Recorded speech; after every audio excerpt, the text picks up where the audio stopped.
I had 5 general managers. Now you can imagine having 5 bosses in 17 years. What's interesting at General Motors, when general managers came in, they always had something they wanted to do different.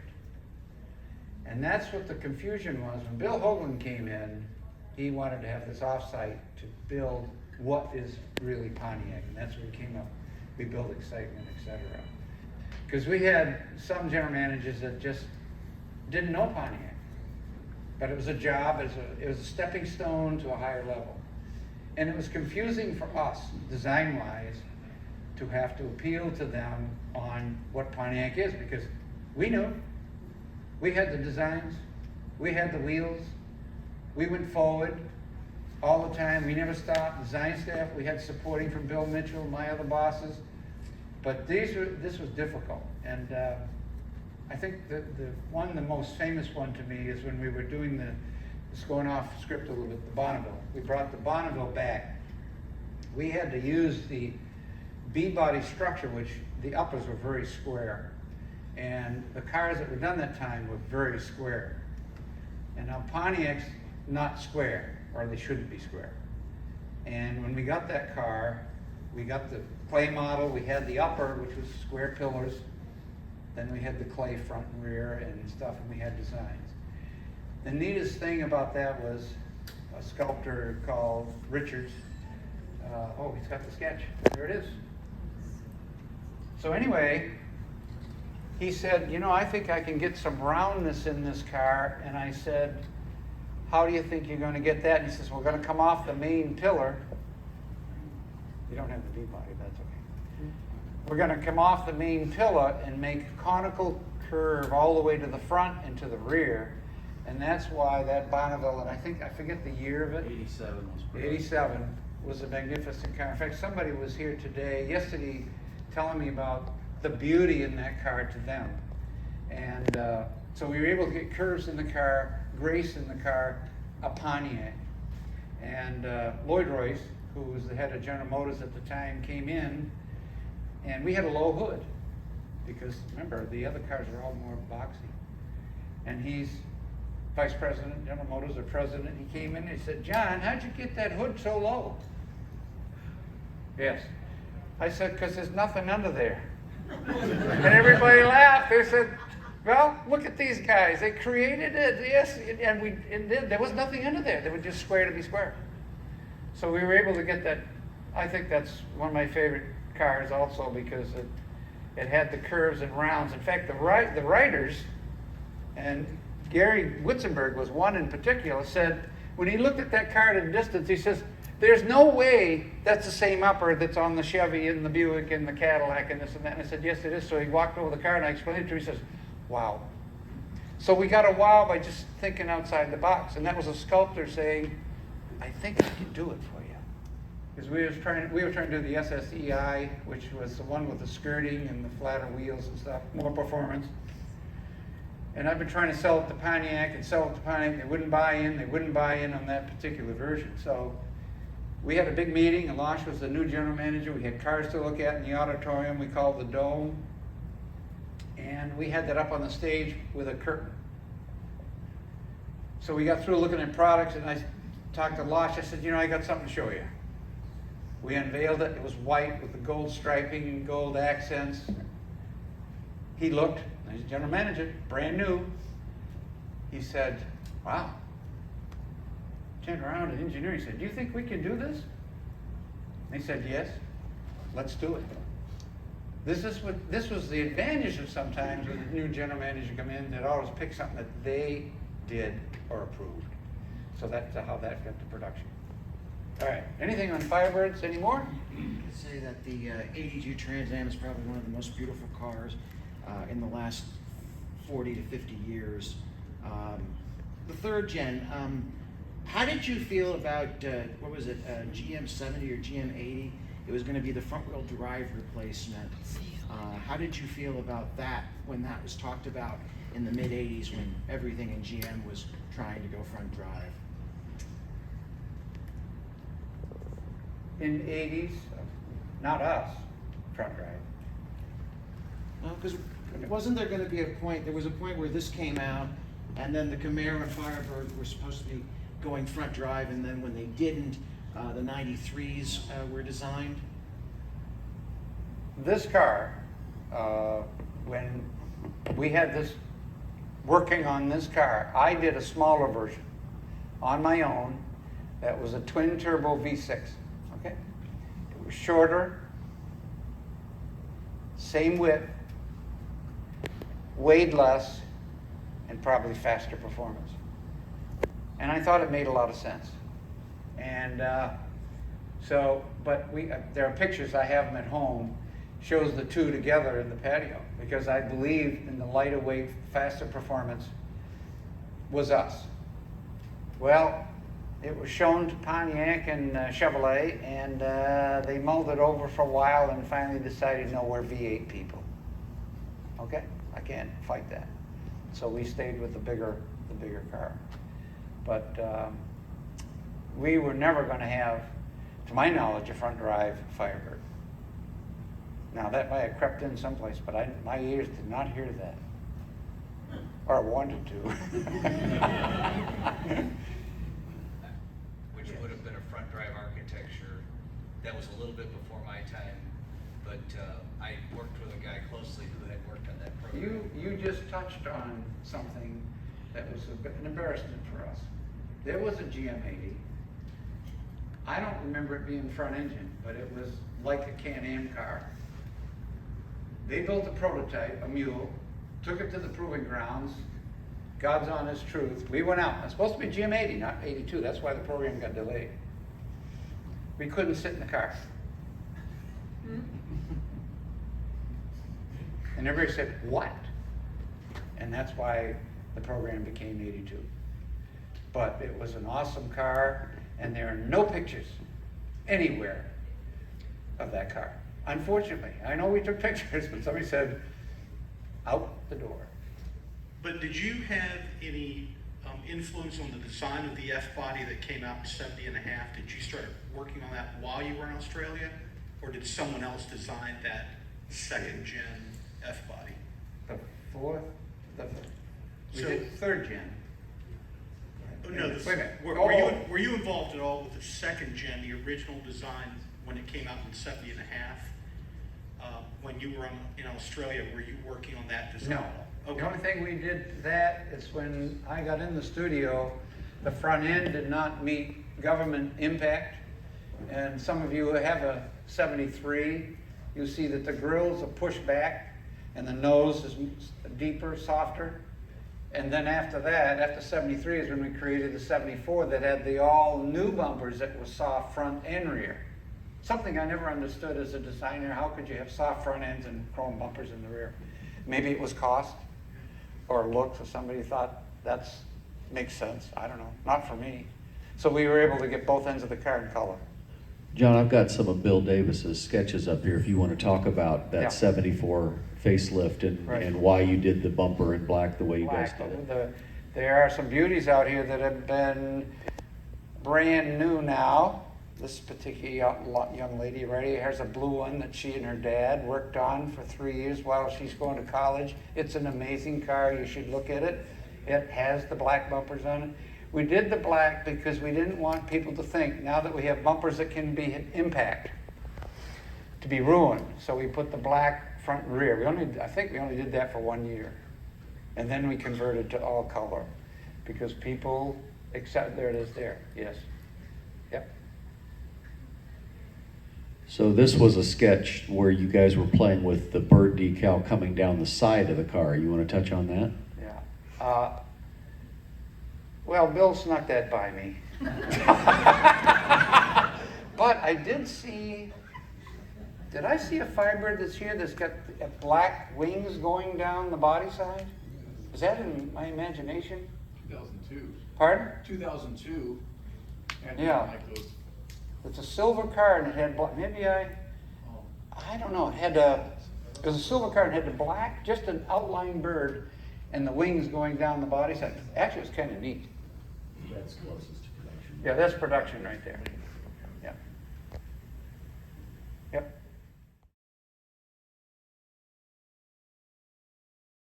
clay, and then they paint this kind of a rubbery material, Dynoc they called it, and they would stretch it over the clay, and it would look like a real car. And glass was put in, and in fact, when we worked on the Fiero, I cut all the door cuts and hood cuts in so I could see the relationship of the lids to the side, et cetera, which was not done before. A little tougher for the sculptors, but it really made the car more real.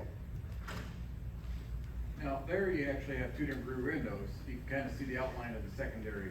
Right. Now, what, 75? Right. I think it was when they went to that, or 76. Yeah, people got mad at me because we did this, but we had a lot of complaints of vision out the back, and not like today, we have thicker pillows than we did back then, but it was I thought it was a nice move on the car. Give you better vision and another look. Was that a Chevy and Pontiac, you know? Yeah, we had to come together, everybody agreed it was a good idea. Yeah. A couple years back, I was here. Unfortunately, I missed part of your seminar, but I caught the tail end of getting the snowflake wheels approved. Yeah. Would you mind relaying that Sure. story? I'd be happy to. It's one of my favorite stories, although I don't have Bill and Jim here, so I'll try to partake that for you. Jim sure came up with a design on this snowflake wheel, and it was 5 quadrants of those openings. And he gives me a lot of credit for helping him, but he's a great guy. He's super. All I suggested is you need to take it all the way around because the mass of aluminum is too heavy, would be too heavy for a production wheel. He did. So we had the machine shop make one. We put gold ports in it. We had it on it just by itself. And we showed it many times, maybe over the course of 2 or 3 weeks to Pontiac, and they were not interested. Blind eye, not interested. John, you keep throwing that, we're not interested. So, I said to the guys, I said, we got to get this wheel sold. And I knew Bill Mitchell was coming down to review our product, what we're doing, the stages we're at on different vehicles. And I said, okay, here's the deal. And my office was gray. It had a bird, gray and red there. It's hanging in my house now, from back then. And the desktop was red, and the credenza was red. It was all gray and black and red. That's why I like red shirts. So I said, here's what we're going to do. Bill's coming down for a meeting with his gang. They used to come down with his accountant, and you never know. Everybody's looking. If we have a good meeting and he likes what we're doing, this is what we're going to do. Put the wheel on my desk, has a spotlight on it. It's red, and you got gold and silver. It's been machined. The thing is beautiful. And I said, Davis, you sit on this side, and you sit on this side, and I'll shut the door. And if we have a good meeting, I'm going to knock on the door, and I want to hear car sounds. Okay. They didn't think I was crazy. We had a good meeting. We're going out of the door, and I said, hold on, Bill, 1 minute. I got something special to show you. Okay, kid. I open the door, and the sounds, and the spotlight comes on, and there's this wheel in gold and silver sitting on my desk. And you're either going to get fired or you're going to be a hero. You don't know. Car sounds, spotlights. He walked over to the wheel, sitting on my desk, and Bill, if he liked something, he'd lick his lips. And he pointed at it, turned to his men, his guy, and says, look at this. It's like a diamond cutter did it. I want to get some of these wheels for the Banshee. I want them on my black and gold car. Let's get a vendor to build some sets. So they did. They built 6 sets. Put them on his cars. And they look terrific. So one day Hoagland comes down, and being a VP, he parks in the executive garage. Comes up. Hey, John, come here a minute. Yeah. He said, you know that wheel you've been trying to sell? And we're not interested? I just walked through the garage and I see it on the Banshee and I see it on Mitchell's black and gold car. How come? I said, he loves it. Well, where'd you get him? I said, we paid to have it tooled. It was $10,000 to get 6 car sets. Try that today. No. And he said, oh. Called his people together, financial, engineering, et cetera, and said, you know this wheel that John's been trying to sell him? Mitchell has had him tooled and put on his cars in the garage. And we go, oh, wow, really? We better consider it. Off it went. And if you look at history, that wheel ended up on a lot of different models of Pontiac, not just Firebirds, because it was a very popular wheel. But there's a case of keep going. You know, and I say that to young people here, you know, wherever you are and you've got children, let them go. Let them feel their oats, because that's why this country needs that kind of thinking. Good thinking, trying things, being different, being unique. So that's our guys. That's why we were very successful. And look, you guys and gals are all driving them. You've loved them, you've cherished them, you've caressed them, you've painted them, driven them here. It's amazing. I mean, I'm overwhelmed. So that's the story of the wheel. We just had it all together. And part of my thing is, I know I don't want to get political, we allowed too many European cars to come into this country with free free taxes for 10 years, and they just overwhelmed us. I worked for Chevrolet, and I had to work with Toyota and 2 other Japanese companies. I had 14 trips to Japan. They don't want our stuff at that time. They want nothing to do with us. But we take their stuff, bring it in, build it here, free. So that to me has ruined Ford, Chrysler, and General Motors. We lost Oldsmobile, we lost Buick, we lost Pontiac. It's kind of sad. That's my opinion. And I'm a lone wolf, an old lone wolf. Yeah, there's the black and gold motorcycles. Bill did his motorcycles. You told the story about how you won Mitchell on the wheel. I think this picture kind of tells that story too. Well, we had the car outside of his office with the bird on it in black and gold, and had him look at it, and he got pretty excited. Well, weren't those Mitchell's bikes too that you had done? Yeah, right. Yeah. We could have died on that. Yeah, take the boss's motorcycle and hey, No, I'm gonna have to get the VP's bike and have it painted. We could have been in a box over that, but he loved it. So you take chances, and you work hard, and it isn't always a win-win-win, but you never give up. I'll give you an example. Our textilist, he was more of an engineer, but they called him textilist.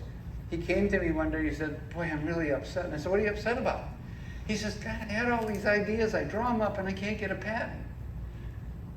I said, well, what do you want to do? He says, I don't know, what do you think? I said, do you want to give up?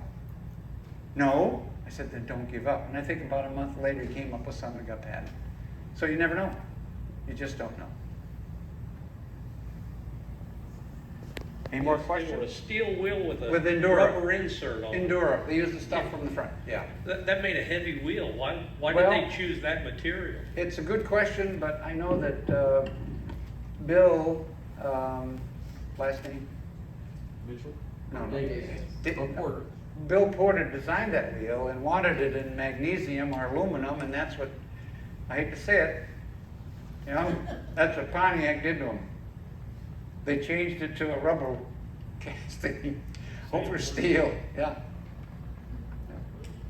That was Porter has told me that was a political thing. He wanted it to be magnesium, I know. to be lightweight, and Yeah, right. somebody between design and production Yeah. had a relationship with Motor Wheel, who Well, I was don't know about that. Yeah, who was a supplier, and they were owned by Goodyear or affiliated with Goodyear. Yeah. So that sold more rubber products for Goodyear by Yeah. switching that design to a polycast wheel. Yeah. So that was Didn't make much sense. It- But when they painted up and kept nice, they look good. I mean, you don't know unless you go checking it, poking around with it.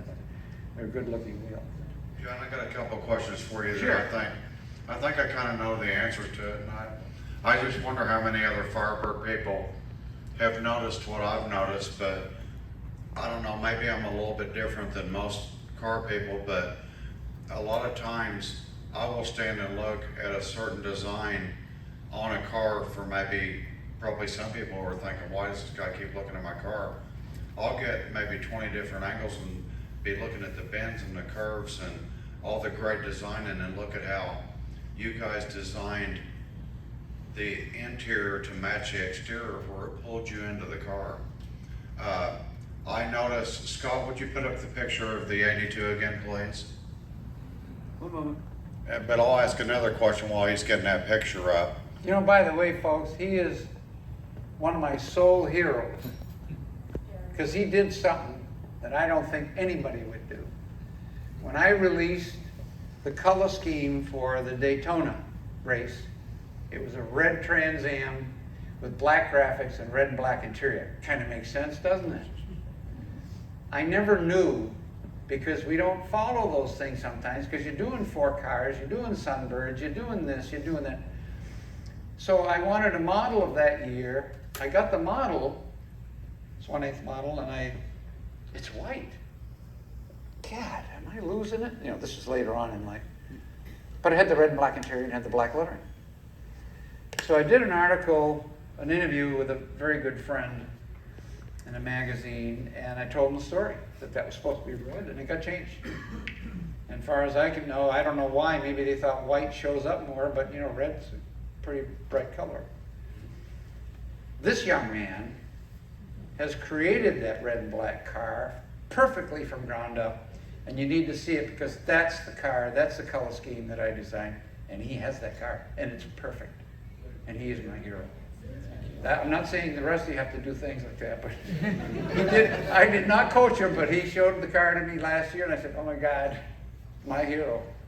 So now I got to paint the model, I guess. It just goes to show that you have to watch what you're reading in the middle of winter. Yeah, right. I read the story and I was like, yeah, that works great. But now here's my fundamental question, since I will stand and look at somebody's car for an hour at different angles. So if you guys see me hanging out of your car for an hour, I'm not trying to steal it, I promise. Because I do know that's kind of odd, because I would think somebody was odd looking at my car that long. And I'm not nitpicking it or looking, I'm just looking at the body lines. They're artwork, it's amazing. I wish we could take cars and put them on the wall. I think that's why people are starting to hang hoods and bumpers, Right. and Yeah. it would really be cool. But anyways, so if you really look, and we're talking about forward design here, John, I don't believe forward design went from the first gen to the second gen. Maybe correct me if I'm wrong, but now, when you went, guys, from the second gen to the third gen, I want you to look. They integrated the bottom of the front of the grill almost identical to give you that, okay, you still have the 81 look of the lower grills, but then we've got more of a downdraft, which from what I understand was the best aerodynamics ever on a car. Yes. Then turn it around, Scott, to the back of the car. Even the taillights look a lot like my 81 taillights with the finned look. But then you move on forward. Scott, can you give us a picture of a 92? So then, okay, that morphed, if I can use that word. Good word.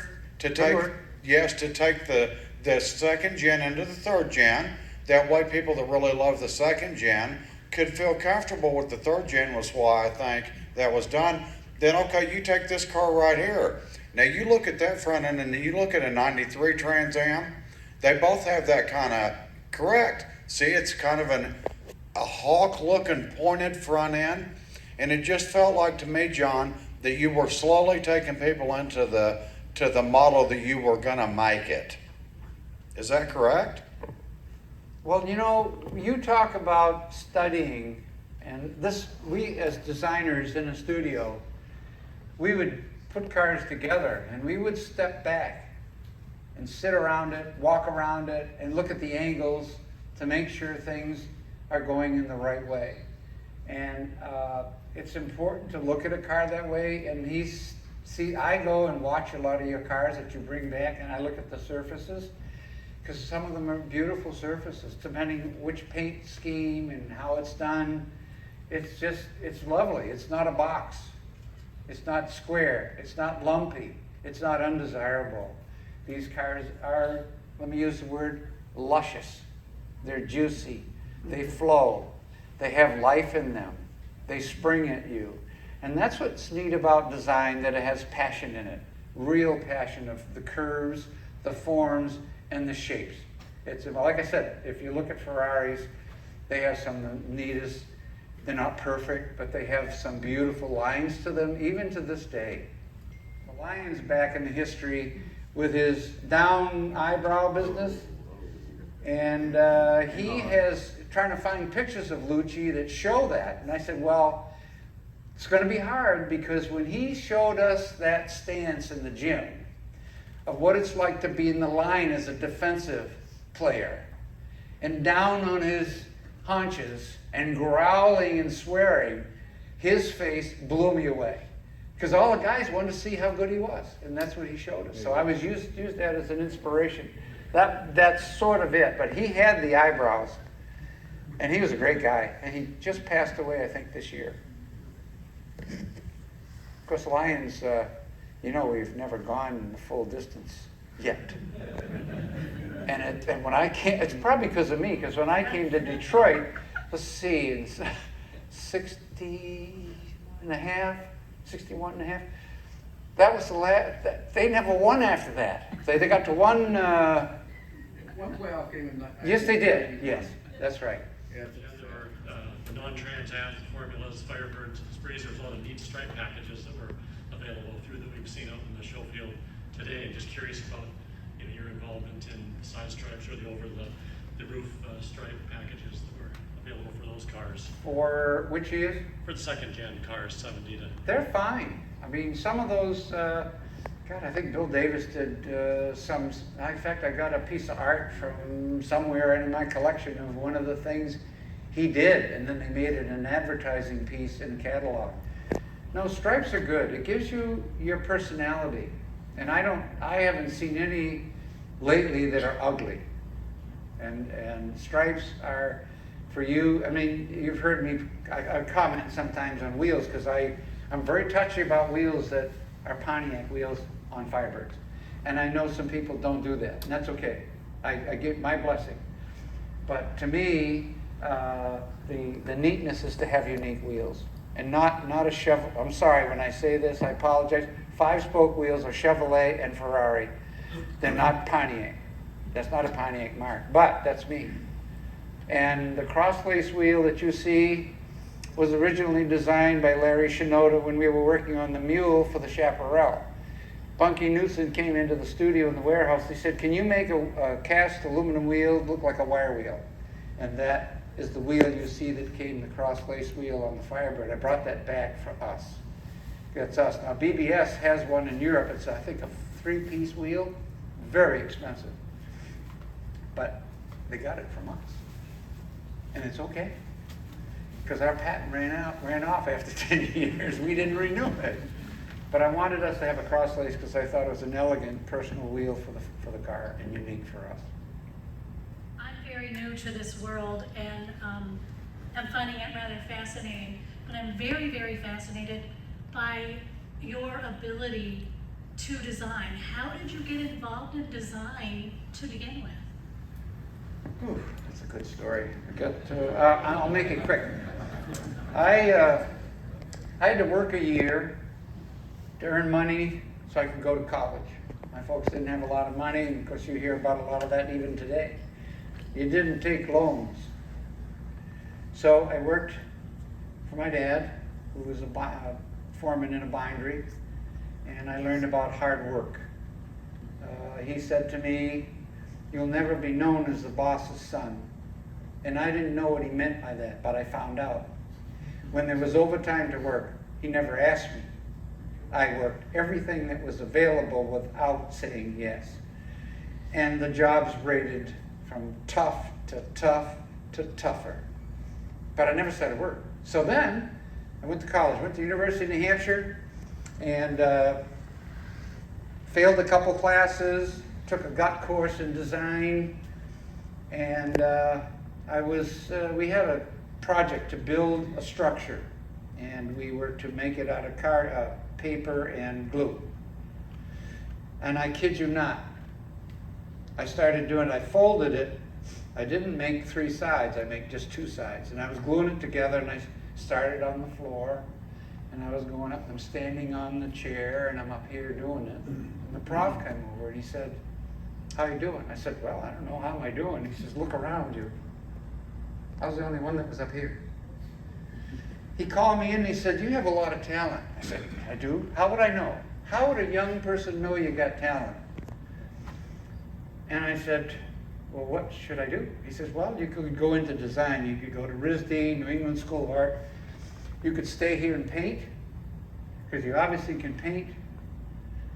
So I went out and interviewed, and I went to I finally decided to go to the New England School of Art. And then once I entered, I saw their art on the walls.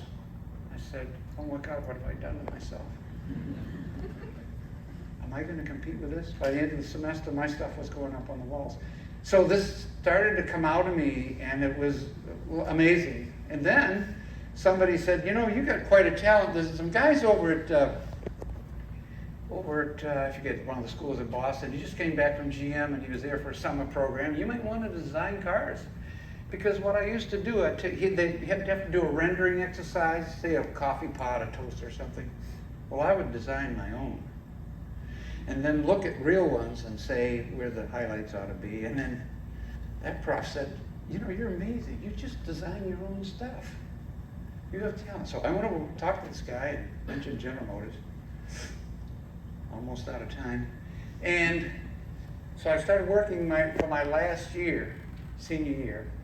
And I get a call, and the head supervisor of the art department called me and says, "You got a phone call." And I said, "Boy, I was a little nervous. You know, I'm in the back alley of the group of creative people. I think you should take it to General Motors." I said, "Really?" Because I'd sent them my portfolio and just stuff. And they said, we want some people to think outside the box." How about that comment? "And we want to bring them into General Motors to have diversity." Another good word. "Would you be interested in being part of that group? We're going to interview different schools around the country." So 3 months later, I get a call, and they start talking to me, and being naive and young, they said to me, "Do you realize we're offering you a chance to come to General Motors and design?" I didn't know what to say. I went. And it wasn't a permanent thing. I wasn't hired. It was a 3 month and 3 month and 3 month. And there was three other fellows. We made it. I went on to Cadillac. One went to Chevy. I wanted to go to Chevy. And that's how my career started. That's so cool. Thank you. Well, thank you. Yeah. So you never know. Young people don't know. I mean, well, God bless them that they all are successful, can contribute to this beautiful country. Thank you. Thank